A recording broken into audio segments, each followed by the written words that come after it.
എല്ലാവർക്കും നമസ്കാരം. ഈ കേരളം ഓൺലൈൻ സർവീസിലേക്ക് സ്വാഗതം. രാജ്യത്ത് ആയുഷ്മാൻ ഭാരത് വയവന്ദന പദ്ധതി ആരംഭിച്ച് 2 മാസത്തിനുള്ളിൽ 25 ലക്ഷം ഗുണഭോക്താക്കൾ പദ്ധതിയിൽ അംഗങ്ങളായിരിക്കുകയാണിപ്പോൾ.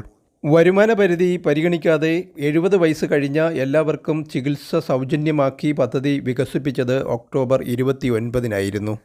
എന്നാൽ കേരളത്തിൽ ഇത് സംബന്ധിച്ച ആശങ്കകൾ ഇപ്പോഴും തുടരുകയാണ്. നിലവിൽ ആയുഷ്മാൻ പദ്ധതിയിൽ അംഗങ്ങളായിട്ടുള്ളവർക്ക് വയവന്ദനയിൽ ചേർന്ന് കഴിഞ്ഞാൽ തുടർന്ന് ചികിത്സ ലഭിക്കുമോ? ECHS മെഡിസെപ്പും പോലെയുള്ള മറ്റ് ഇൻഷുറൻസ് പദ്ധതികളിൽ നിലവിൽ ചേർന്നിട്ടുള്ളവർക്ക് വയവന്ദനയിൽ ചേർന്ന് കഴിഞ്ഞാൽ തുടർന്നും ആനുകൂല്യം ലഭിക്കുമോ തുടങ്ങിയ സംശയങ്ങൾ നിരവധിയാണ്. ഇന്ന് ഈ ഷോർട്ട് വീഡിയോയിൽ ഇതൊക്കെ പരിശോധിക്കുകയാണ്. ഇവിടെ ആയുഷ്മാൻ ഭാരത് പദ്ധതി സംബന്ധിച്ച വാർത്തകളും വിശകലനങ്ങളും ഓൺലൈൻ വീഡിയോകളും യഥാസമയം ലഭിക്കുന്നതിന് നിങ്ങൾ ഇതുവരെയും ചാനൽ സബ്സ്ക്രൈബ് ചെയ്തിട്ടില്ലെങ്കിൽ ദയവായി ഒന്ന് സബ്സ്ക്രൈബ് ചെയ്തേക്കുക.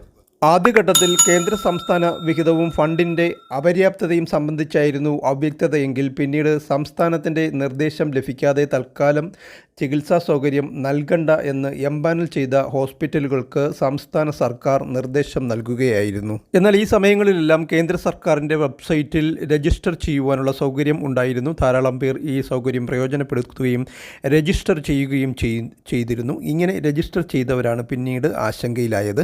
ഇപ്പോഴും രജിസ്ട്രേഷൻ നടപടികൾ പുരോഗമിക്കുകയുമാണ്. എന്നാൽ എംപാനൽ ചെയ്ത ഹോസ്പിറ്റലുകൾക്ക് പിന്നീട് സംസ്ഥാന സർക്കാർ ചികിത്സാ സൗകര്യം തുടർന്ന് നൽകണമെന്ന് നിർദ്ദേശം നൽകുകയായിരുന്നു. ഇത് പ്രത്യേകിച്ച് ചികിത്സാ സൗകര്യം നൽകണമെന്ന് പറഞ്ഞിരുന്നത് നിലവിൽ ആയുഷ്മാൻ ഭാരത് പദ്ധതിയിൽ അംഗങ്ങളായിട്ടുള്ള 70 വയസ്സ് കഴിഞ്ഞവർക്ക് അധിക പരിരക്ഷയായി 5 ലക്ഷം രൂപയുടെ ആയുഷ്മാൻ വയവന്ദന പദ്ധതിയിൽ ചേരാമായിരുന്നു. അങ്ങനെ ചേർന്നവർക്കായിരുന്നു ആദ്യഘട്ടത്തിൽ ചികിത്സ നിഷേധിച്ചിരുന്നത്. പിന്നീട് സംസ്ഥാന സർക്കാർ പ്രത്യേക ഉത്തരവിറക്കുകയും ചികിത്സ അങ്ങനെയുള്ളവർക്ക് തുടർന്ന് നൽകണമെന്ന് നിർദ്ദേശിക്കുകയുമായിരുന്നു. അതുകൊണ്ട് നിലവിൽ ആയുഷ്മാൻ ഭാരത് പദ്ധതിയിൽ അംഗങ്ങളായിട്ടുള്ള 70 വയസ്സ് കഴിഞ്ഞ വയവന്ദന കാർഡ് എടുത്തിട്ടുള്ളവർക്ക് തുടർന്ന് ചികിത്സ ലഭിക്കുന്നതിന് യാതൊരു ബുദ്ധിമുട്ടുമില്ല.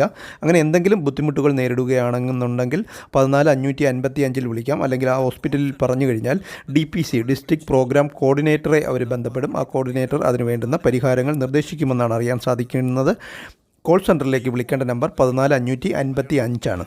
ജിയോ ഫോണിൽ നിന്നൊക്കെ വിളിക്കുമ്പോൾ കിട്ടുന്നുണ്ട്. മലയാളത്തിൽ നമുക്ക് സംസാരിക്കാവുന്നതാണ്. ആയുഷ്മാൻ ഭാരത് പദ്ധതിയുടെ നടത്തിപ്പ് ചുമതല സ്റ്റേറ്റ് ഹെൽത്ത് ഏജൻസിക്കാണ്. കേരളത്തിൽ കാരുണ്യ ആരോഗ്യ സുരക്ഷാ പദ്ധതി എന്ന കാസ്പിൽ ലയിപ്പിച്ചാണ് ആരോഗ്യ സുരക്ഷാ പദ്ധതിയായ ആയുഷ്മാൻ ഭാരത് നടപ്പിലാക്കുന്നത്. ഇതുമായി ബന്ധപ്പെട്ട മറ്റൊരു കാര്യമുള്ളത്, ഡിഫൻസുകാർക്കുള്ള ECHS state health insurance scheme, MEDISEP പോലെയുള്ള അങ്ങനെയുള്ള സ്കീമുകളിലുള്ള നിലവിൽ അംഗങ്ങളായിട്ടുള്ളവർക്കൊക്കെ അധിക പരിരക്ഷയായിട്ട് ആയുഷ്മാൻ വയവന്ദന പദ്ധതിയിൽ ചേരാമെന്ന് ആദ്യഘട്ടത്തിൽ പറഞ്ഞിരുന്നു. എന്നാൽ ഇത് സംബന്ധിച്ച് ഇപ്പോഴും അവ്യക്തത തുടരുകയാണ്. ഈ കോൾ സെൻറ്ററിലൊക്കെ വിളിക്കുമ്പോൾ അതുമായി ബന്ധപ്പെട്ട ഏജൻസിയിൽ വിളിച്ചു ചോദിക്കാനാണ് അവർ പറയുന്നത്. ഇങ്ങനെയുള്ള മറ്റ് ഹെൽത്ത് ഇൻഷുറൻസ് സ്കീമുകളിൽ അംഗങ്ങളായിട്ടുള്ളവർക്ക് വയവന്ദന പദ്ധതിയിൽ പുതുതായിട്ട് ചേർന്ന് കഴിഞ്ഞാൽ അവർക്ക് ലഭിച്ചുകൊണ്ടിരിക്കുന്ന ആനുകൂല്യം തുടർന്ന് ലഭിക്കാതെ ആകുമോ എന്നുള്ള കാര്യത്തിലാണ് സംശയമുള്ളത്. ചുരുക്കത്തിൽ ഇതുമായി ബന്ധപ്പെട്ട് ഒരു കേന്ദ്ര നിർദ്ദേശം വരേണ്ടിയിരിക്കുന്നു. എങ്കിൽ മാത്രമേ ഇത് സംബന്ധിച്ച അവ്യക്തതകൾ മാറുകയുള്ളൂ.